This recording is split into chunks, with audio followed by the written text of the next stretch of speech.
Move over Fox News. Nancy Pelosi's daughter, Alexendra, wants to show you how fair and balanced is done by offending the right and the left with her interviews of poor people in the Deep South and in New York City.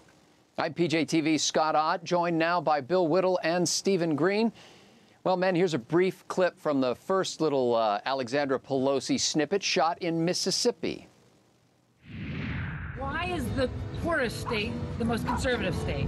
We would rather go broke and die hungry than to give up our moral beliefs. I feel like that voting God and voting faith is more important to me than voting for free money or voting for a handout. I don't care for the government. They don't show me anything. You get food stamps.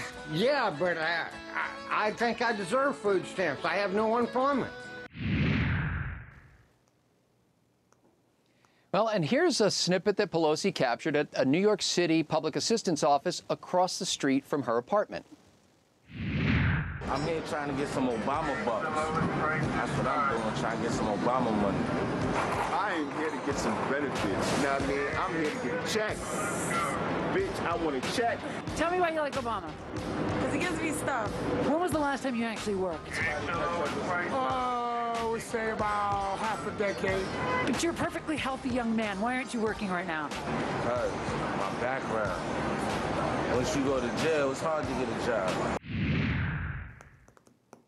Now, Bill Whittle, Alexendra Pelosi actually showed both of these on Bill Maher's HBO show. Should we give both Bill and Alexendra credit for their fairness and balance? Yeah, I think so. Yeah. Now, what's interesting about this is the different kind of morality that's being expressed by these two groups of people. I suspect we're going to come around back to that in a minute, so I'm not going to get too deep into that. But yes, I mean, isn't this all we've ever asked for, right? Isn't this all we've ever asked for as conservatives is if you're going to be mean and petty, can you at least be mean and petty to both sides? If you're not going to be civil to both sides, can you at least be mean and petty to both sides? Can you not at least play one segment where you get the other side of the argument? And to Bill Maher, and my God, I never thought I'd say this with a Pelosi attached to it, but to Miss Pelosi's credit, she's goring both oxes. So now we can compare. Which kind of poor, uneducated person do you personally prefer?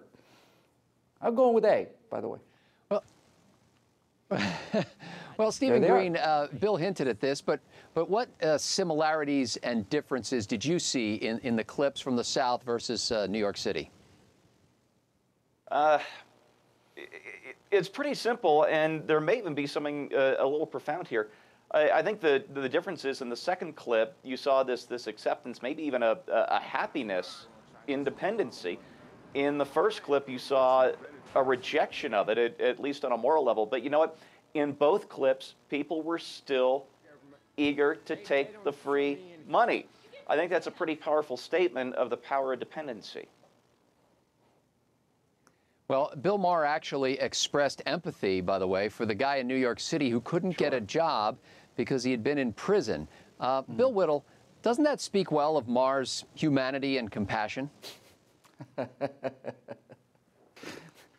You cannot say the word Bill Maher, humanity, and compassion in the same sentence unironically. So we'll just let that pass. I want to disagree with Steve for 1 second there. Of the first three clips, of the first three people we saw in the first clips and the poor Southern people, the first two said, essentially, I would rather starve to death than compromise my principles about taking other people's benefits that I haven't earned. I'd rather starve to death. That's a remarkable thing for those first two people to say. I thought the third guy who said I'm against the government and then taking food stamps, that's fairly hypocritical. Yeah. But put that aside. No, if you're having trouble getting a job because you have a criminal record, once again, this is the entire liberal argument. Look at this poor man, this poor victim, this poor man who has a criminal record and can't get a job. I want to know what he did in order to gain a criminal record. I want to know who he hurt. I want to know who was victimized by him. Those are the people I feel sorry for, not that guy. By the way, Bill Maher actually threw in the fact that the guy was black and had been in prison, even though the guy didn't mention that he was having trouble finding a job because he was black. Steve, it's possible that neither of these portrayals has broad applicability and that each in its own way represents a caricature, a stereotypical view of right-wing hillbillies and left-wing welfare queens. But how should Republicans and conservatives react to seeing these? You know, this is not an easy one. Let's be honest here. The economy is in such a state. Unemployment, underemployment, they remain so high. So I think it's a mistake. It's a mistake politically and morally, too, to attack or even complain much about people who are taking advantage of benefits offered to them by the system.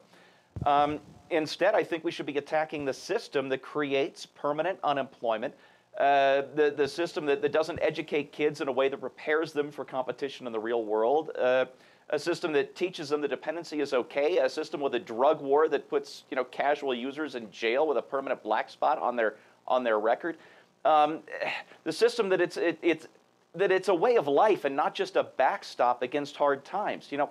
People are hurting, and I think we have to recognize that, but we also have to recognize that by and large, it's this system we've created that is causing them to hurt, and we need to harp on that a lot.